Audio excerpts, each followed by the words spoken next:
Alright, good evening everyone. Today these are the notes for Tuesday's class. So this is writing expressions from tables.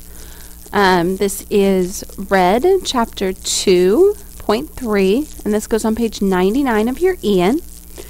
Our essential question, explain why it's important to check your expression for all of the data in your table. You're probably asking, what's an expression? What data? Well, you'll figure that out at the end of these notes. Yesterday, in our notes, we looked at how to write an expression from a table. And when we did that, we had N was the position. We had N the position, and every one of those numbers increased by 1. Because you had a first in line, second in line, third in line, and then they went up. And I showed you how to do that. And we're going to review that again here in a moment. But first, we're going to do something a little simpler. And we're going to look at what happens when the numbers are not in sequential order. For example, we don't even start with 1. We have 2 different things. We have Riley's age and we have Ashley's age. Now this question actually comes from your textbook. And it wants to know Riley's age versus Ashley's age in a few years. So this is page 62 of your textbook if you want to follow along from there. And in this simple table, rather than going 1, 2, 3 and figuring out those, because really neither one of these is the position of the term, it's actual data, the first thing we're going to do is we're going to figure out the relationship between each row, so between Riley's age and Ashley's age. So step 1, determine the relationship or pattern for each row of data. So in this case, that means between Riley's age and Ashley's age. So Ashley's age is 11 minus Riley's age of 9 equals 2. Then we try it again with Ashley's age minus Riley's age, and we get 2. Then we have Ashley's age when she's 13 minus Riley's age, and we get 2. We have Ashley's age at 14 and Riley is 12. And we find out 2. So the difference is 2 every time. So that means that N plus 2 is our expression. Now this is called an expression because it is a number sentence.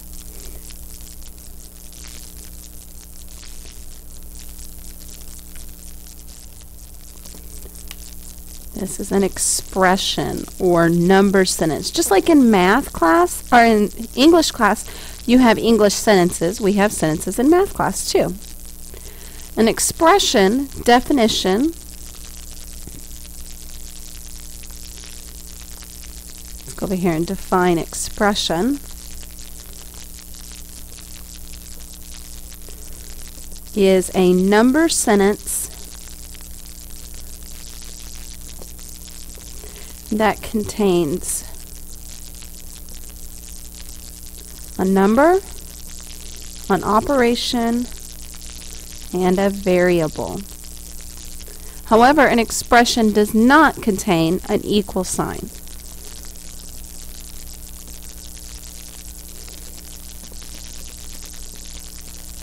But does not contain an equal sign.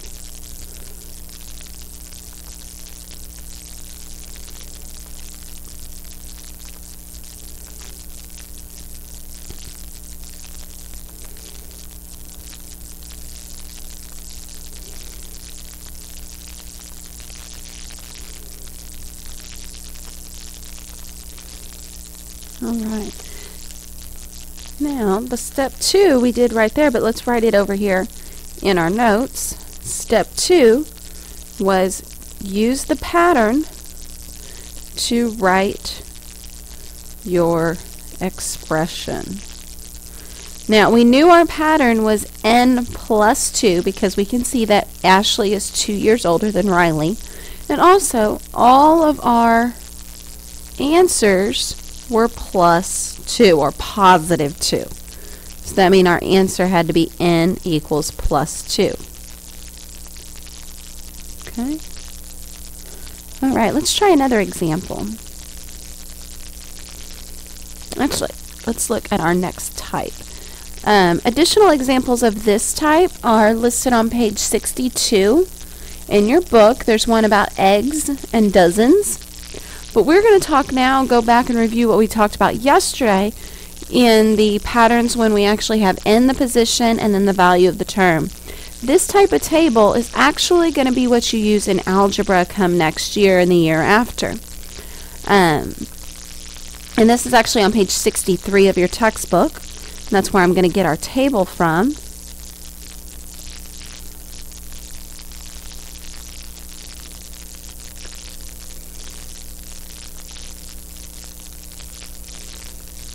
There we go.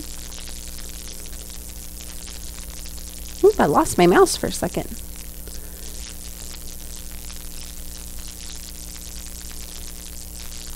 Alrighty, there we go. Got it all fixed. Found my mouse again. So now we're going to talk about the more common and what you use when you're dealing with tables in algebra. These are also sometimes called function tables. They can be.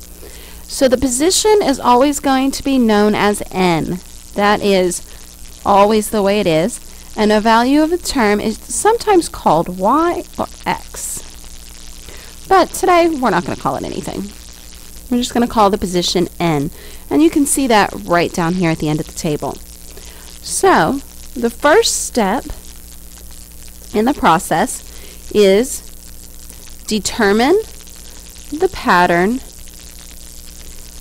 between the value of the first and second terms. So in this case, that would be 3 and 5. So to go from 3 to 5 is plus 2. Now sometimes you might have multiple ways of getting from the first term to the second term. It might be plus 2 times 2. Then you just have to go to the next term and figure out if it's the same. So step 2, test each additional term to see if the pattern is the same. So then we go and we see, okay, from 5 to 7, that's also plus 2. From 7 to 9, that's plus 2. Alright, sorry, I backed up a little bit here because I'm at school and the announcement thing came on. Alright, so from 9 to 11 is plus 2 as well. So I could see that my pattern is plus 2. I use that pattern to create the first half of my expression. So the repeated addition pattern in the table becomes what's called the coefficient. That's a new vocabulary word. Coefficient. I'm going to practice that one, and it's a hard one to spell. Even Miss Duncan can't spell it. There we go. That's what spell checker's for. Coefficient. It almost sounds like efficient, like being really good at something, but it's called coefficient. And a coefficient is any number that gets multiplied in front of a variable. Becomes the coefficient, or the number multiplied by the variable n. And our variable is always going to be n. So that means it's 2n. Now we have to see if there's anything else to our expression or if it's just 2n. And we can test it by checking our positions. N is 1. So 2 times 1 equals 2. Well, oops, it's supposed to equal 3.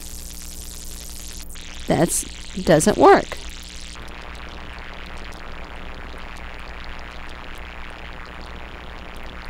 Okay, so that means we need to go on to step 4. Test your expression by plugging in the values. All right, so since it didn't work, we are going to go back and determine this last step. If the expression doesn't work, find the value of the 0 position. So if we go back and change color pens here, if I go back one step and I put 0, well, what would the 0 be? Well, it'd be some number plus 2, which equals 3. So 3 minus 2 is 1. And it's a positive 1. So that means I need to put a plus 1. All right, so if you noticed, I said plus 1 and I wrote 2. Let me fix that real quick. So plus 1. So now we are going to test the expression again.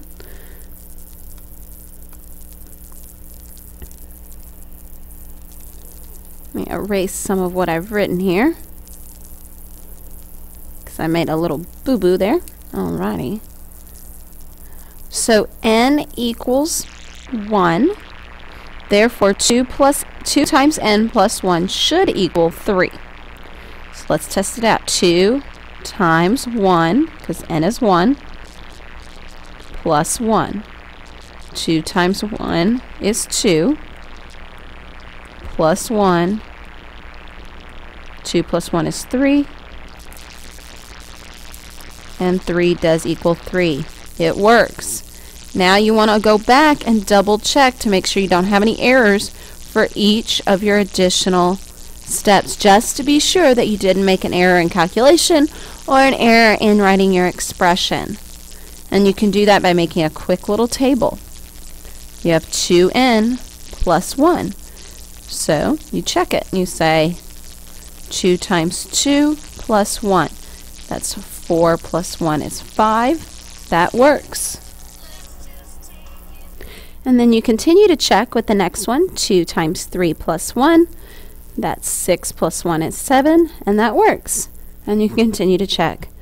All right. Good luck with your assignment. Check your syllabus. And also don't forget to go check any new vocabulary words that you're not sure about from yesterday. Term sequence and arithmetic sequence. I'll see you in class. Have a good night.